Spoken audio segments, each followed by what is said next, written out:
muraho neza, twinjiye mu bushakashatsi bwa Mifasa. Kuri uyu munsi twinjiye mu mizi y'ikibazo giteye amatsiko cyane, kigora imyumvire ya benshi ndetse n'ubumenyi bwa siyansi y'umubiri w'umuntu. Ese iyo umuntu yabuze ubushobozi bwo kureba burundu, cyangwa se niba yaravutse ari impumyi, n'iki neza neza aba abona mu maso ye? Ese biba ari umwijima w'icuraburindi cyangwa aba ari urumuri rudasanzwe? Hanyuma se abantu batagira amaso mazima, bavutse bafite amaso mazima ariko bakaza guhura n'ikibazo cyo gupfa amaso?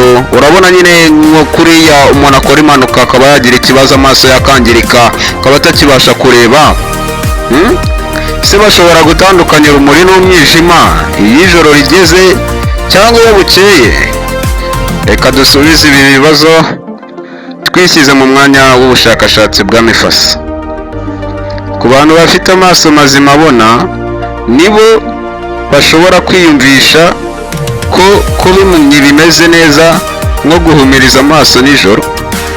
Dutekereza ko babona urumuri rudahari cyangwa se urumuri rubi rw'umukara ari wo mwijima igihe kinini, ariko ubushakashatsi bwa gihanga bwerekana ko uyu mwanzuro ari ikosa rikomeye cyane.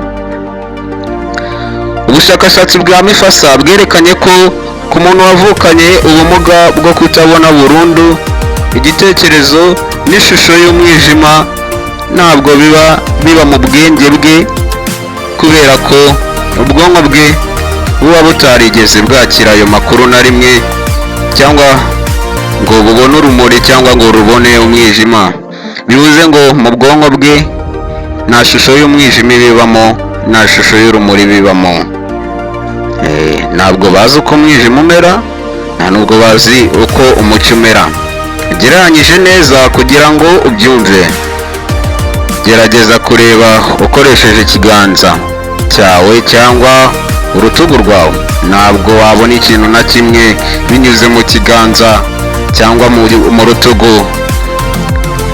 Nta kintu na kimwe wabona, urabona ubusa. Ibi bitugeza ku kibazo nyamukuru kivuga ngo ese abantu batagira amaso mazima bashobora gutandukanya urumuri n'umwijima? Igisubizo cyavuye mu bushakashatsi bwa Mifasa kiratangaje kandi gihishe mu miterere y'evolution y'ijisho ry'umuntu. Mu ijisho risanzwe ry'umuntu, ubushobozi bwo kureba buba bushingiye ku turemangingo twitwa rods niconese ari natwo dufata isura, amabara n'imiterere y'ibintu. Iyo utwo turemangingo dupfuye cyangwa twangiritse, umuntu atakaza ubushobozi bwo kureba. Ariko rero abahanga mu by'ubwonko bavumbuye akandi karemangingo ka gatatu mu nshundura y'ijisho bita retina, bitwa IPRGCS. Utu turemangingo twihariye ntabwo dushinzwe gukora amashusho, kumenya isura y'umuntu cyangwa kureba ibintu binyeganyega. Akazi katwo ni kamwe rukumbi mu mubiri, ni ukureba ingano y'urumuri ruri mu kirere cyangwa mu cyumba cy'ahantu runaka. Nuko akamaro karwo ni ukumenya urumuri, ingano y'urumuri, ndetse no kohereza amakuru mu bwenge buri masegonda. Urumuri uko rwiyongeye n'uko rugabanyutse, cyangwa se niyo rwaba ruri standard ari urusanzwe, buri segonda utu turemangingo tuba twohereza amakuru ku bwonko. Ibi bishatse kuvuga ko nubwo umuntu yaba yarabuze amaso mu gihe yahuye n'impanuka, yaragize ikibazo amaso yagapfa, urumva utu turemangingo twihariye tukiri tuzima iyo tukiri tuzima, utwo turemangingo twihariye twabonye bita retina, umubiri we uba ugishobora kumenya ko hanze hari urumuri. Ubwonko bwe bumenya ko izuba ryatse ndetse bukanamenya ko bwije. bikamufasha gutandukanya urumuri n'umwijima adakoresheje amaso ntarebe isura.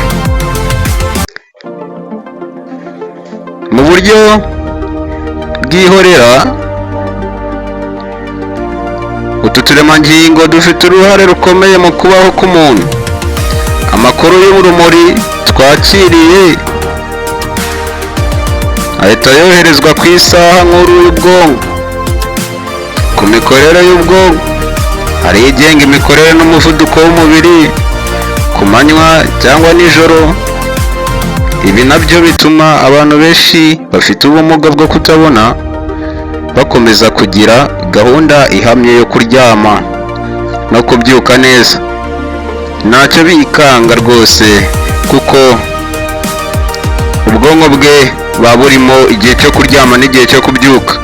Imisemburo n'umubiri wabo biba bizi neza ko ari ku manywa ngo babe bari maso, cyangwa ko ari nijoro ngo bafate ikiruhuko, nibwo amaso yabo yaba atarigeze abona n'akamanyu k'urumuri ka rimwe. Mu gusoza iki kiganiro, ndagira ngo nkubwire ko ubushakashatsi bwa Mifasa bwerekanye ko ubumuga bwo kutabona ntabwo bumeze kimwe ku bantu bose. Mu gihe abantu bamwe babaho mu buryo ubwonko bwabo butajya bwakira amakuru y'urumuri cyangwa umwijima na busa, abandi bafite inzira z'ibanga z'umubiri zibafasha kumenya ihinduka ry'ibihe kuva ku manywa kugeza nijoro. Ibi bitwereka ukuntu umubiri w'umuntu uhambaye kandi uteye amatsiko cyane. Ndabashimiye cyane kuba mwakurikiye iki gice cy'ubushakashatsi bwa Mifasa. Ntuzashidikanye rwose gukanda subscribe, gusangiza ubu bushakashatsi abandi, ndetse n'imyandiko yanyu muri comment ku cyo mwifuza ko twazabashakiraho ubutaha. Komeza ube maso, ushishoze kandi uzagira ubwenge bwagutse. Nzahura namwe mu gice gitaha. Murakoze cyane. Ni Mifasa ufite urufunguzo. Mugire umunsi mwiza.